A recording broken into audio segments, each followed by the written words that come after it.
मंदसौर का भानपुरा पान की फसल के लिए अपनी अलग पहचान रखता है, लेकिन इस बार कोरोना संक्रमण के चलते पान की खेती करने वाले किसानों पर ग्रहण लग गया है। बीज रोपण का समय चला गया। लॉकडाउन में पान की खेती करने वाले किसान अब अपना गुजारा कैसे करेंगे, उनके सामने ये बड़ा प्रश्न बन गया है। भानपुरा के उत्तर दिशा में अरावली पर्वत की तलहटी में बड़े पैमाने पर पान की खेती होती है। क्षेत्र में तनबोली परिवार के लगभग 550 परिवार पिछले 30 वर्षों से पान की खेती कर अपना गुजर बसर कर रहे हैं। पान की खेती 90% मार्च से मई महीने के बीच हो जाती है, लेकिन इन दिनों लॉकडाउन के चलते पान के पत्ते बेलों पर ही सूख कर गिर रहे हैं। इससे किसानों को लाखों रुपए का नुकसान हो रहा है। वहीं पान की नई फसल के लिए बीजों का रोपण मार्च माह के प्रथम सप्ताह में ही हो जाता है। रुपए के अभाव में बीज रोपण का समय भी निकल चुका है, लेकिन पान की खेती पर ना तो सरकार की तरफ से कोई मुआवजा मिलता है और ना ही इस खेती का बीमा होता है। इसलिए भी पान के किसान काफी परेशान हैं और प्रशासन से लगातार मदद की गुहार लगा रहे हैं।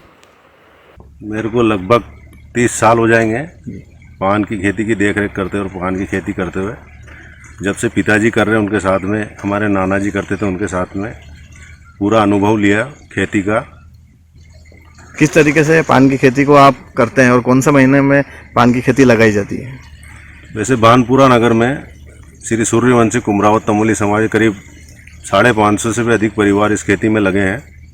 भानपुरा नगर के उत्तर दिशा में अरावली पर्वतमालाओं की तलहटी में ये खेती होती रही है और लंबे समय से जारी है। और खेती में जो नई कलम लगाने का समय है, मार्च प्रथम सप्ताह से लेके अप्रैल के प्रथम सप्ताह तक कलम लगाने का उचित समय है। इसी में पान की कलम नए पान बरेजों में लगाई जाती है। इस वक्त पूरे देश में लॉकडाउन है, ऐसी स्थिति में आपके पान मंडियों तक नहीं पहुंच पा रहे हैं। किस तरीके का नुकसान हो रहा है समाज को?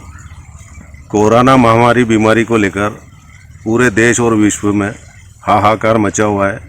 ऐसी स्थिति में पान किसानों की हालत काफ़ी दयनीय हो गई है।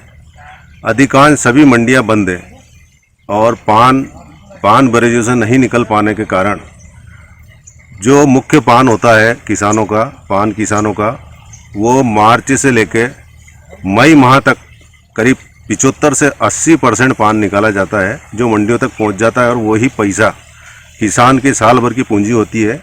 इस बार किसान का पान मंडियों तक नहीं पहुंच पाने से भारी आर्थिक नुकसान पान किसानों को हुआ है। इससे परिवार का पालन पोषण करना एवं खेती को जीवित रखने में भारी परेशानियां किसानों को आ रही है।